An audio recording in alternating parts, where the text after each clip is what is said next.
siguro magtatayo na lang siguro nga kami ng hotel dito para may mastihan naman kayo at mag-ano, no? Kasi parang balak nila to gawain na talaga ito nilang boarding houses yung eskwelahan ko, eskwelahan ng JMC, no? At as to other legal remedies, we are doing something, but I could not reveal to you because I think you know the reason also. Sir, yung City Council passed a Yes. resolution calling the PNP to adhere the rule of law. Yes, the rule of law should be followed because the rules are clear that you could not use an arrest warrant as a license, as a legal subterfuge to conduct random as well as omnibus search on a property owned by another entity. That is within our rule of law, and any law student knows that, no? And this is not a good example to the people who want to become policemen, no?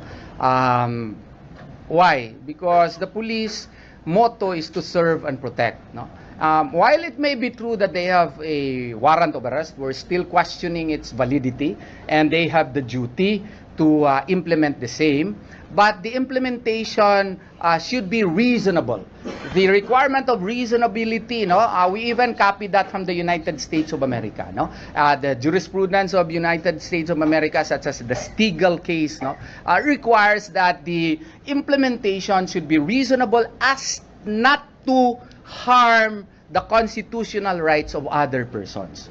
Your right to implement a lawful order ends where the constitutional rights of other person begins. Okay, sir, sabi din ni General Torre na may mga pinakita siyang mga pictures showing rooms daw ng mga bata. May mga bata daw na walang mga parents. How do you react?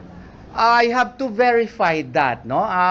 That is a problem that the police is now engaged in a fishing expedition, and they are clasping at straws to just justify their illegal stay here, no?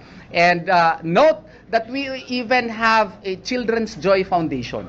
One of the job of the Children's Joy Foundation is really to help children, no, who are orphans, no, and take care of them so that they can have a good upbringing and give them schooling. And we have schools here from elementary to high school, etc. And that is part of the outreach programs of the Children's Joy Foundation. So before I could confirm that, I need specifics, but I am telling you that one of the main entities, no, that KOJC has is the Children's Joy Foundation. Sir, yes. with regard to Uy, kumusta sir? Yes, sir. The siege of the Philippine National Police, and as you know, this started on against Judge Mario Duaves. Do you think it's a form of harassment to Judge Duaves and other judges that may issue orders against their actions? That is my humble opinion on the matter. No, it is really a form of harassment in the sense that it sends a chilling effect upon judges who would perform their jobs to afford relief to persons who are victims of abuses by certain departments of our government. No? Yes, sir. Yes, sir. Magandang hapon, sir. Sir, may mga punto na po sana ako ipaparating sa inyo. Yes, sir. Dito sa press conference na isnagawa ni General Torre just a while ago. Number one, sir, is meron daw pong nakita ng polis ng isang kwarto na pinaniniwala ang kwarto ni Dr. Oroy, malinis para hotel, part ng school. Ano yun? Meron kasi parang boses ni General Torre na naman, Ano yun? Oo. Ha? Siya na naman? Baka nandito siya. Oo, kung magpayag siya. Lista lang natin mga pangalan ninyo para malaman natin kung sino ang gustong magpasok din kung magpayag siya. Pero sir, do you have the approval of the BOA? I have to ask them also. Pwede ba, Ma'am Hana, i-text natin sila para magano, ha? Okay na po. Ano yun? Ano yung I'm bothered by his ano eh. O nga eh. Nakita raw po ang mga pulis kahapon. Na ano? PM, Mhm. na isang kwarto at pinaniniwalaan po nila na ito yung kwarto ni Pastor Apollo Kibuloy. Magarang kwarto, maganda parang hotel. Yun I would be surprised kung walang kwarto dito si Pastor Apollo Kibuloy. If you notice, pati nga eskwelahan namin medyo maganda, no? So I hope it should not be taken against Pastor Apollo Kibuloy if there is indeed a room which is presentable. Almost all the rooms in JMC as well as KOJC are presentable po. And please do not fault us if we have presentable rooms. It's not an evidence against Pastor Apollo Kibuloy. It's an evidence that he has really succeeded in his mission. That's why he can afford to have presentable rooms. Maybe malapit doon sa aking opisina sa Dean's Office, sa likod dyan sa main GMC building which they are now controlling, no? Baka dyan. Okay. Dagdag lang po, Attorney, galing po sa kanya. Yes. Napapaligiran daw po ito ng marami pang kwarto kung nasa naman yung mga babaeng miyembro at may nakita daw na 10 kababaihang menor de edad na edad 13 to 15 years old. Nakita po ito ng mga pulis sa isang kwarto, nakakapit ng lupa at natutulog.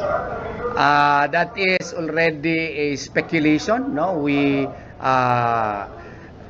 I suspect that General Torre is doing that in order to paint a bad picture of Pastor Apollo Kibuloy in the public's eyes. No, as a matter of fact, if that is true, then he should have presented it on the first day right away. No, and if you note, mahirap na kasi i-explain na 11 days na nandito pa rin sila.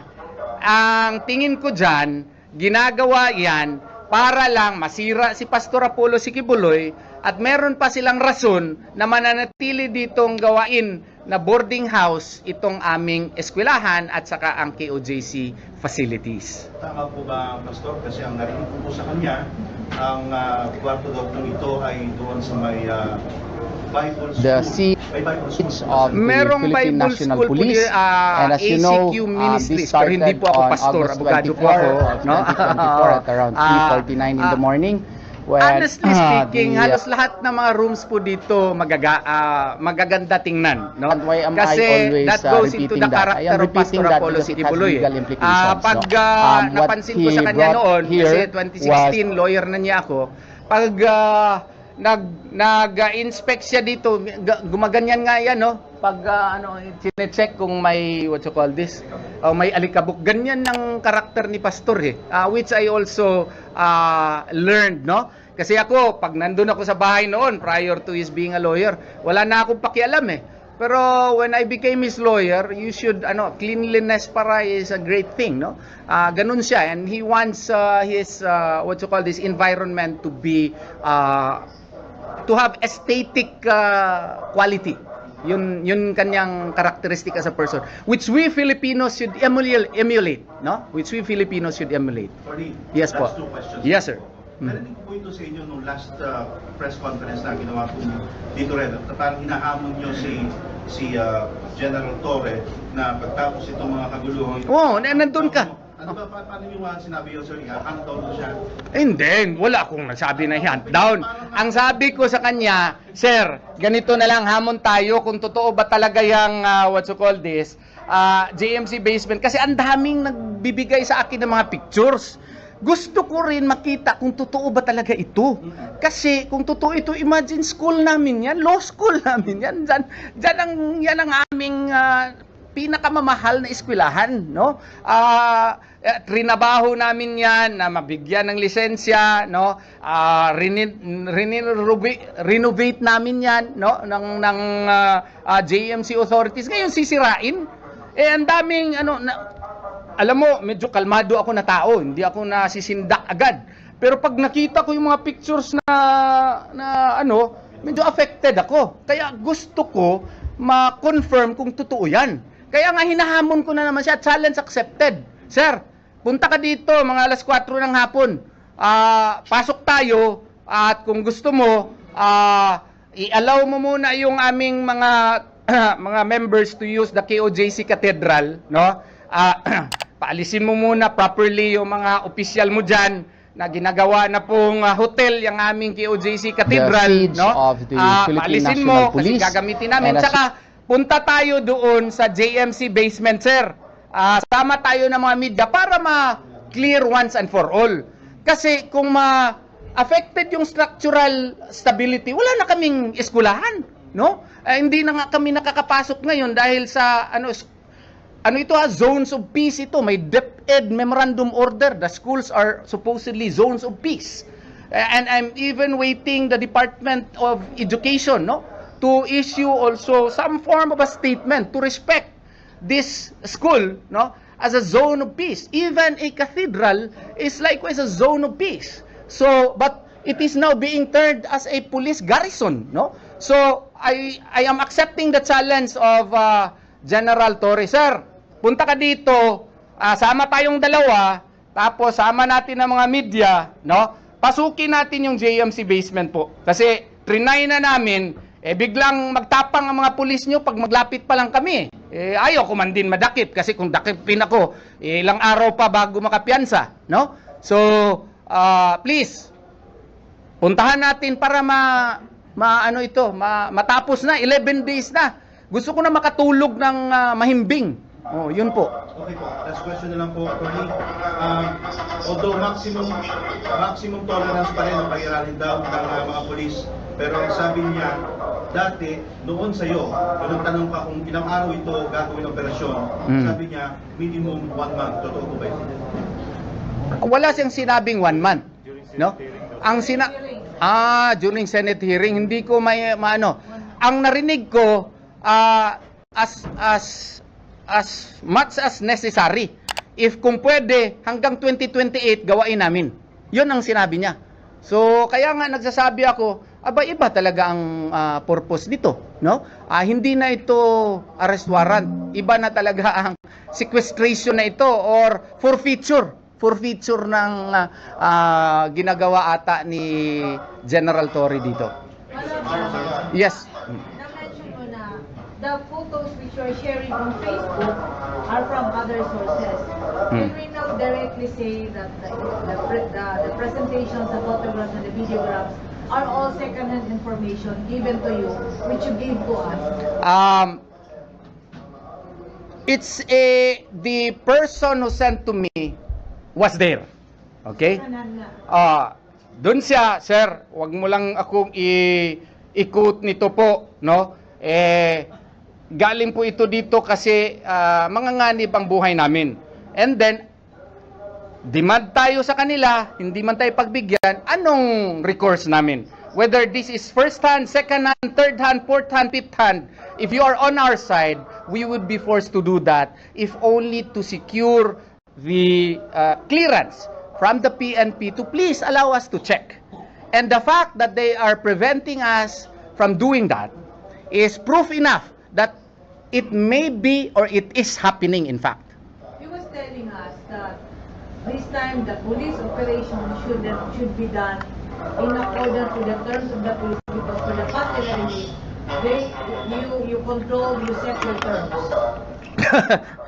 Ma'am, note on August 24, it was shown on TV. No? We will conduct the search whether you like it or not on our terms. Okay? On our terms. And when they indeed went here, no? Nobody could prevent them. How can he say that it was on our terms? I was even prevented on the first day, around 10 o'clock in the morning, in going to the hangar. No? And then thereafter, even the executive head, Sir Marlon Acobo, was even prevented in going there. How can he say that it was on our terms? No? Since day one, they have been conducting the activities here on their terms. No? So it is untrue that they are conducting their search on our terms. That's a blatant lie.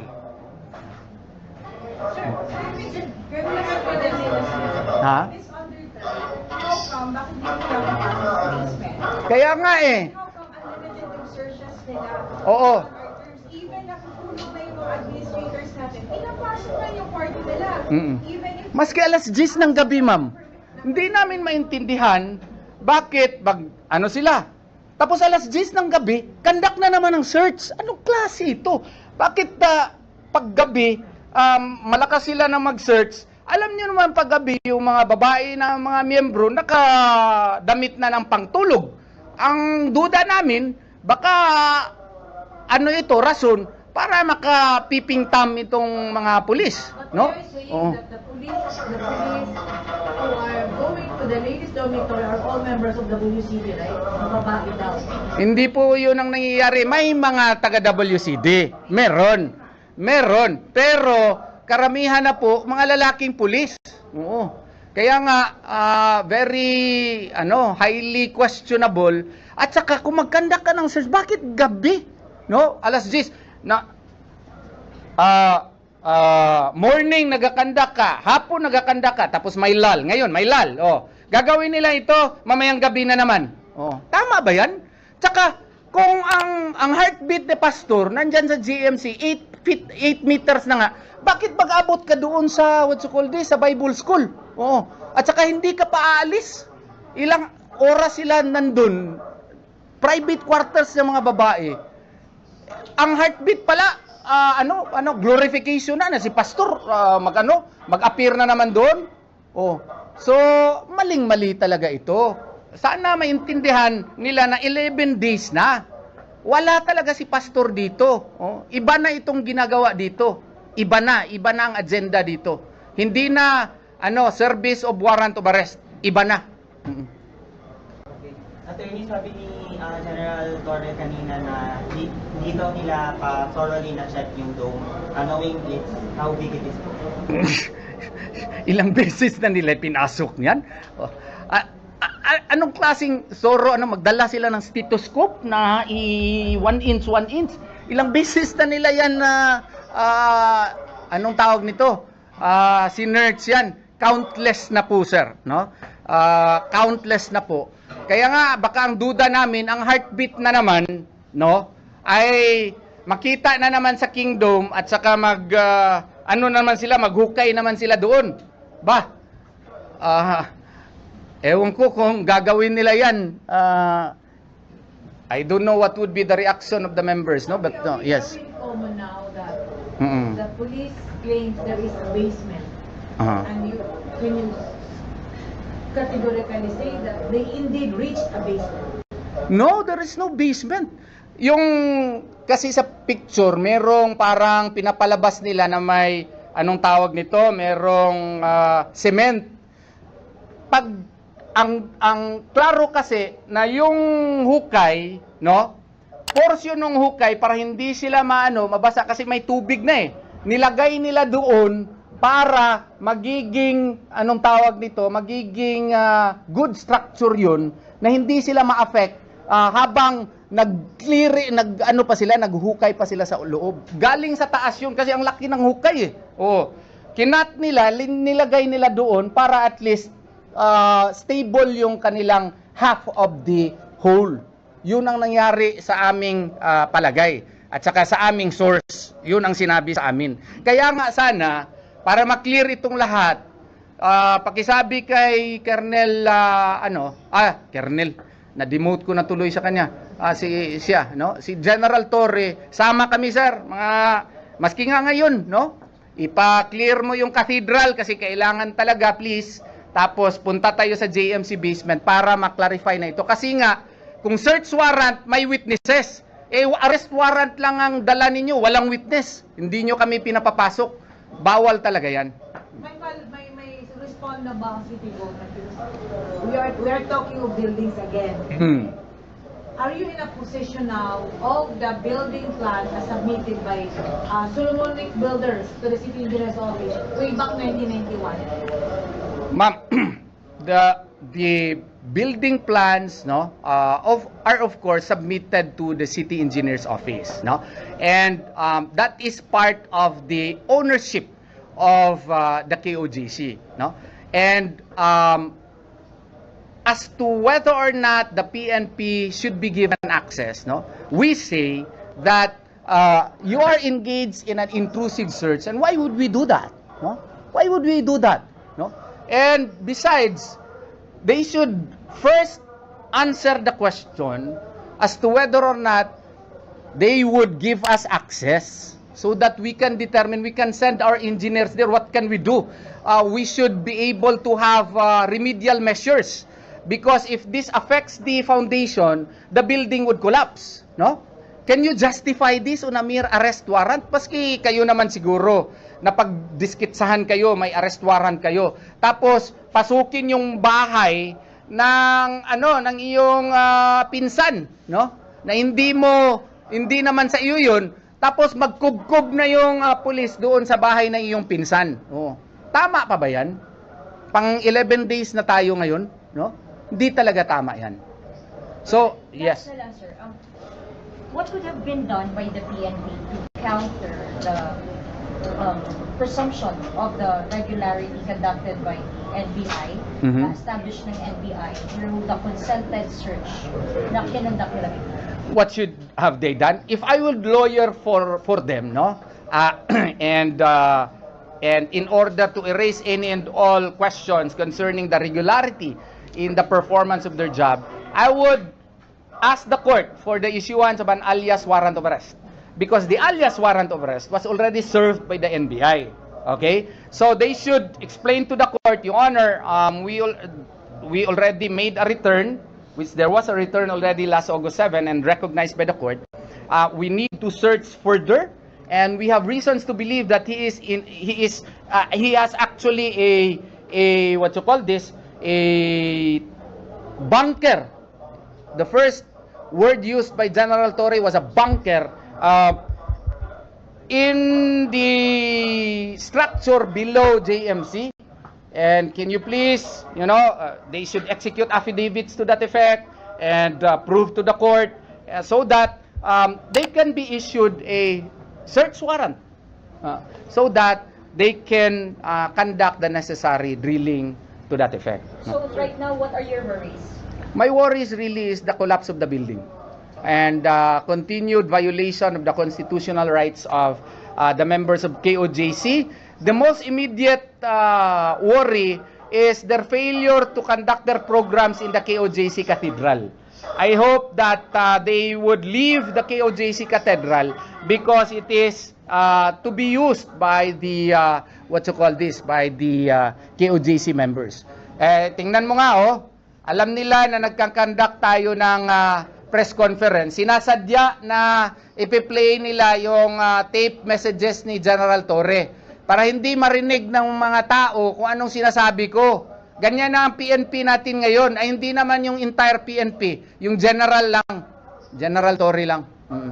Sir, your comments Brigadier General Augusto Alvarez, spokesperson ng Special Task Group Segment Alpha. Sabi nga, police forces are confronted with a complex situation in arresting Mr. Kibuloy. He also said na ang pag-stay daw nila sa KOJC compound will be for as long as necessary daw. So they don't have any time to how long sila mag-stay. Okay. Actually, that is proof enough, no, that they really have the state to sequester. They really have the plan to sequester this property. This is now an indirect way of sequestering and forfeiting this property. They have jumped the gun upon the courts, no? And this is not a complex issue. Serving a warrant of arrest, if you just follow Rule 113 of the Rules of Court, is very simple. If you see the person, you arrest him. That is not a license to conduct intrusive search as against other persons' properties. No, it is only some members of the PNP and probably their higher ups who are making the issue more complicated. No, so that is my view on the matter. Sir, di ba may naglagay na TRO? What happened with that TRO? I would not comment on that yet. That is an ongoing matter, no? Because if I comment on that, our moves would be revealed. Okay? Sir, kukunin ba yung mga cellphone ng mga taga-simbahan sa loob? I hope that... Is it illegal, sir? No, no, no. Even cell phones now subject to ano? Cell phones, sir, and cameras. Cell phones and cameras. I hope they will not do that because that would constitute robbery if there is force, no? Or theft if they would do that, no? Maawa naman tayo sa ano, sa mga pulis na nag-implement ng mga orders na ganyan. Kawawa naman sila. Pakaibang press con niyo, sir, wala kanina. Hindi sinabi kanina, sir. Wala yan, sir. Okay. Kaya nga sabi ko sana hindi totoo 'yan kasi if that would be done, if there is force, kawawa naman yung mga pulis na mag-implement niyan. Oo. Pero Okay. doon sa mga sasakyan kinuha nila, sir, do you have legal actions? Of course, no? Kasi ganito 'yan ha. Ang allegation ni Colonel Silagan, alam mo, I know Colonel Silagan way back in the past. He was once a client of mine, no? And kinuha pati yung fire truck ng Waxis nito, no? Yung fire truck kasi nagsusupply ng mga water dito sa panghugas, anong tawag nito, yung day-to-day operations nila. Kasi kung fast food eatery ka, kailangan mo ng tubig. Yun ang purpose niya. Ang allegation daw, ginamit daw ito para doon sa rally for violation of Batas Pambansa 880, I think, no? But that happened days ago, no? Now, would that be legal? I say that that would not be legal because that can only be justified in flagrante delicto cases. If a crime is committed, it has just been committed, no? Yung police who has personal knowledge of facts indicating that the person who committed it really committed it, and the instruments of the crime, no, were used in the commission of the crime, then in flagrante you can seize the instrument of the crime. But in this case, 2 days, 3 days have already elapsed. That will not anymore fall into the crime has just been committed. 2 days, 3 days have already elapsed. Ano na po yun? Alam naman siguro ng mga pulis yan, pero nagbulag-bulagan lang siguro kasi under order sila sa taas, no? Pero, of course, if you are already a colonel, you have some discretion already. You can say to your superior, sir, baka illegal na itong ginagawa natin kasi hindi na ito has just been committed. So, at the most, ang inallow yan ng Supreme Court, mga 6 hours lang or 8 hours lang, pinakamatagal. Ito, sir, parang delikado tayo, sir. 2 days na, 3 days na kasi, sir. So, kung sino man yung mga pulis na gumawa niyan, pasensyahan na lang talaga tayo, no? We will really have a legal action against them. According to General Torres, sir, naka-cordon na yung vehicle dito sa labas because ginamit nga, hindi nila maalis dito dahil tinanggalan ng battery. Well, that is their allegation. That is their version, no? Nakita ba, sir, na may mga cordons or wala? Wala kami nakitang cordons, eh. Yun nga ang problema.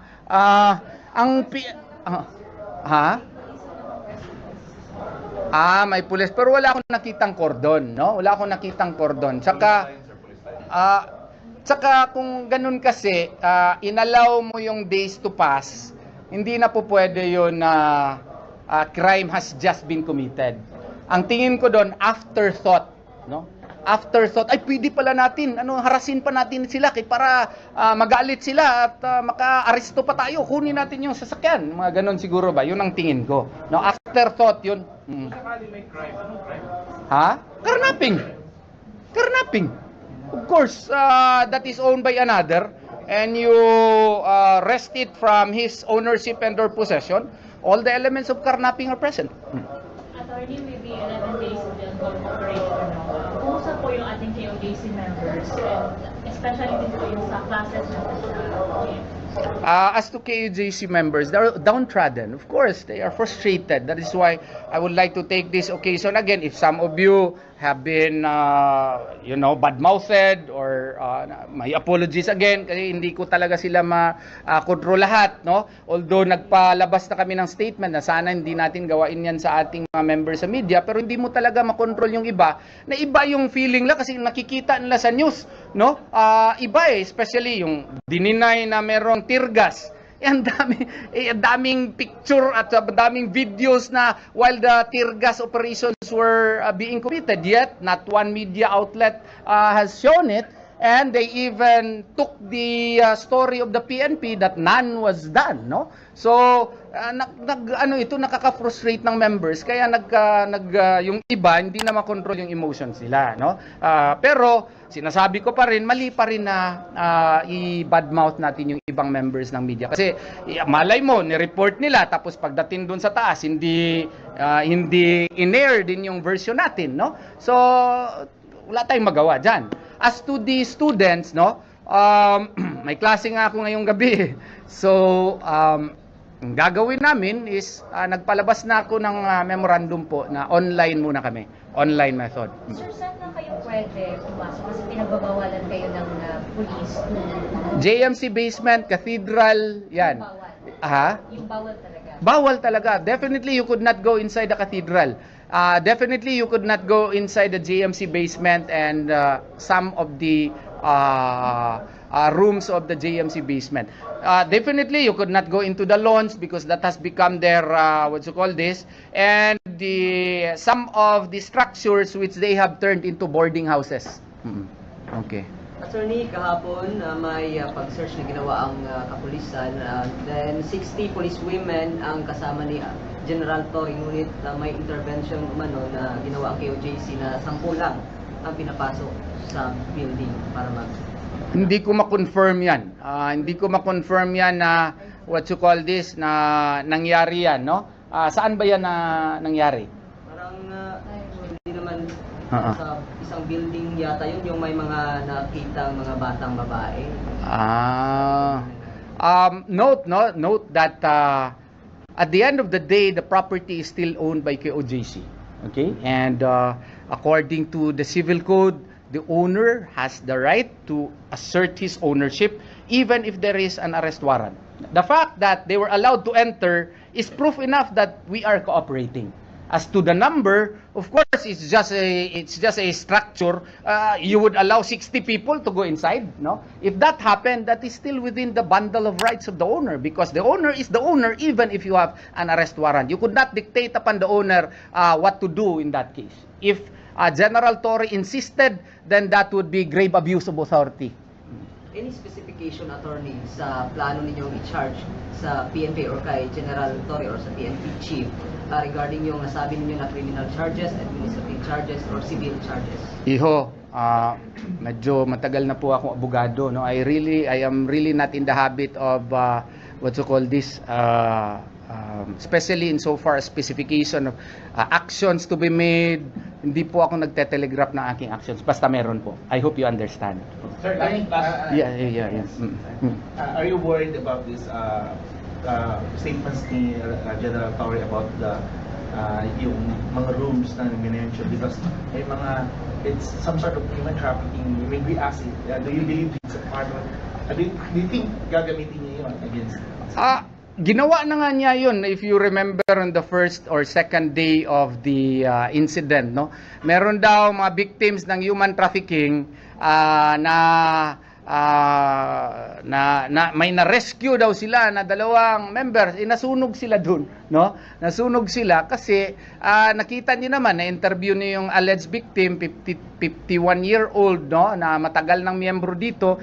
She was really of her own volition to be here. Imagine 10 years na siya, devoted member yun. Na yung anak lang niya na galing Midsaya was worried, no, dahil sa mga pangyayari dito, at nag-attempt na pumasok, hinarang ng mga pulis, at nagsabi doon sa pulis na, sir, gusto kong pasukin yung mother ko kasi nag-worry na kami sa kanila. Nagka-idea yung pulis, sinumbong kay General Torre, yun, pumunta sa at meron na silang bagong theory ngayon na human trafficking. And why are they doing that? They are doing that because they would like to take advantage of the provision on anti-human trafficking law. There is the immunity from suit, no? So, kaya nga, they are trying to let you know of their new theory na may mga bata na nakita dito sa QOGC. Why? Because that goes into their legal strategy to avail of the, what you call this, exemption from suit, which is provided for in the anti-human trafficking law. Sir, last one pa may Sir, after lumabas yung writ of amparo, does it serve its purpose? Well, it should be if the PNP was minded enough to follow the same. No, if you will read the writ of amparo, the rationale behind its issuance was the restrictions and control, and the same should be ceased and desisted. No, yun ang easy reading doon eh. So the seizure and desistance appertains to any act or omission that affects that violates the petitioner's right to life, liberty, property, and the religious rights. So, if you will read that, yung restrictions and control were the cause of the violation of petitioner's right to life, liberty, property, religious rights. So, that should have been seized. So, but they have another reading, and their reading was that the second portion of the wherefore, which provides that there must be removal of blockades or barriers which hinders the petitioner's exercise. Ang ni-remove lang niya yung sa labas lang, no? Ang ginawa nun, after nun, kinordon ang cathedral, hindi na nagagamit yung cathedral, at saka yung JMC, di ka na makakapasok. Sir, on the writ of amparo, may announcement po diba yung DOJ, Secretary. I already answered that, yes. Yeah, but do you share the same thought with Sir Europa that it's against the fundamental power or fundamental power of the judiciary? Yes, because the judiciary is the third branch of our government, which is supposed to be the arbiter of any issues affecting the lives, liberties, or properties of citizens. And when the judiciary exercises its rights, the executive department should not issue, to our humble mind, no, I may be mistaken, should not issue out statements that would send a chilling effect upon the judiciary in the exercise of its role under the 1987 Constitution. What the DOJ Secretary did is really an affront against the independence of the judiciary, such that his pronouncement may send a chilling effect upon the judges, that they would not anymore perform their bounden role under the 1987 Constitution. I hope that will not happen. Okay? Sige, salamat po ha. Salamat po sa inyong lahat. Salamat po.